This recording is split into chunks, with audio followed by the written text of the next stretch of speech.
नमस्कार दोस्तों, बहुत बहुत स्वागत आपका ज्योतिष धाम में। और उम्मीद करता हूँ कि आप और आपके अपने इस कोविड काल में सेफ होंगे। मैं बालाजी महाराज से प्रार्थना करता हूँ कि सबको जीवन दान दें और हम सबकी रक्षा करें। मेरे पास व्हाट्सएप आया कि आप जो लास्ट के 2-3 वीडियोस बना रहे हो उसमें ये वर्ड क्यों यूज़ करते हो कि कोविड काल। तो दोस्तों, कोविड काल बन के ही तो आया हमारे जीवन में। कोविड-19 जो है पिछले साल से चल रहा है, 1 साल होने को आया है, तो वो काल ही बना हुआ है। इस बार तो जो सेकंड या थर्ड हम लोग बोलेंगे वेव आई है, उसमें तो जान माल की इतना नुकसान हुआ है जो कि पहली वाली वेव में नहीं हुआ था।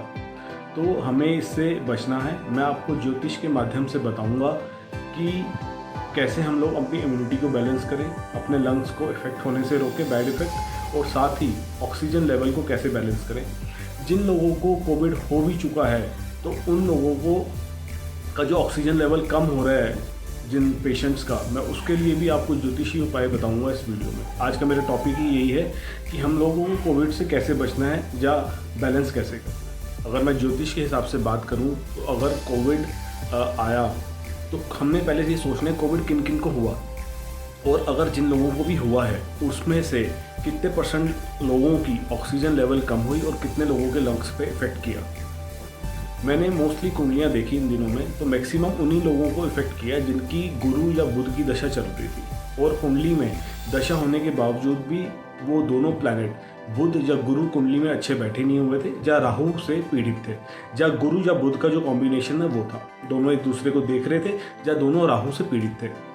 स्पेशली गुरु की बात करूँगा तो मैक्सिमम आपको इस पीरियड के अंदर गुरु की जो चीज़ें हैं, पीली चीज़ें गुरु की होती हैं, जैसे आपकी हल्दी हो गई, केसर हो गया, चने की दाल हो गया, आपको ये सारी चीज़ें घर पे होंगी, आप सब लोगों के घर पे। जो उपाय मैं आज बताऊंगा इन्हीं चीज़ों के, वो सब इसी चीज़ों से रिलेटेड है, गुरु के उपाय हैं। हमें गुरु को स्ट्रॉन्ग बनाना है और राहु को प्रकोप को कम करना है, क्योंकि ऑक्सीजन लेवल जो है उसी चीज़ों से कम होता है।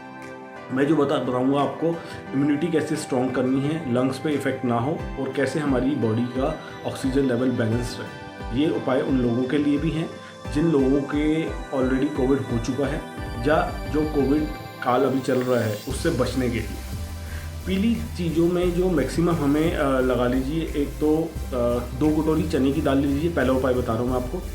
2 कटोरी चने की दाल को आपको संडे को या वेडनेसडे को रात को भिगो देना है, और दूध में भिगोना है आपको, पानी में नहीं भिगोना। दूध में इसको आप भिगो दीजिए। मंडे के दिन या थर्सडे के दिन इसका मीठा हलवा बनाइए, खुद भी खाइए, औरों को भी खिलाइए, अपने फैमिली मेम्बर्स को भी खिलाइए। ये हमें कोविड पे बचने के लिए मदद करेगा। दूसरी चीज़ मैं आपको एक और बोलूँगा कि मैक्सिमम आप लोग गोल्ड पहन के रखिए। वैसे तो आप लोगों ने पहना ही हुआ होगा, बट जिन लोगों ने नहीं पहना हुआ, अगर गोल्ड है उनके पास, तो वो गोल्ड पहन के रखिए। पीली चीज़ है, हमें ये भी मेटल का जो है वो हमें बचाएगा कोविड से। सेकेंड चीज़ मैं आपको बताऊंगा कि केसर ले लीजिए। केसर की 4-5 पत्तियां हैं, आपने 1 गिलास दूध में उबालनी है। दिन के टाइम, रात के टाइम, कभी भी आपका जब पीने का मन हो। 1 गिलास दूध, गर्मी बहुत है, केसर की जो तासीर होती है वो भी गर्म होती है, तो आपको करना क्या है कि 4-5 पत्तियां लेनी है, 1 गिलास दूध में उसको उबाल लीजिए, थोड़ा सा ठंडा करके पीना है। और उसको आप 5 बंदे शेयर, 1 गिलास दूध को 5 लोग शेयर कर सकते हैं, 4-5 लोग जो भी आप फैमिली मेम्बर्स हैं, आप सब पीजिए, 2-2 घुट पीजिए, रोज़ पीजिए, कोई नुकसान नहीं करेगा। अगर आप सोचो कि मैं पूरा गिलास दूध पी जाऊँ, केसर मैक्सिमम यूज़ कर लूँ, तो तासीर गर्म है, मौसम गर्म है, तो वो आपको नुकसान देगा। तो बचाव की बजाय वो लोग नुकसान हो, कोई फ़ायदा नहीं है। तो आप 1 गिलास को 5 बंदे, 6 बंदे, 4 बंदे, कुछ जितने भी है वो शेयर कर सकते हैं। ये तो एक उपाय आपको इस चीज़ के हो गया। दूसरा चीज़, केसर का 1-1.5 चम्मच पानी ले लीजिए, 4-5 पत्तियाँ केसर की लीजिए, 1 कटोरी में उसका घोल बना लीजिए, छोटी डब्बी बना लीजिए। आपको केसर का तिलक लगाना है, अपनी रिंग फिंगर जो हम जिससे तिलक लगाते हैं उससे यूज़ करना है।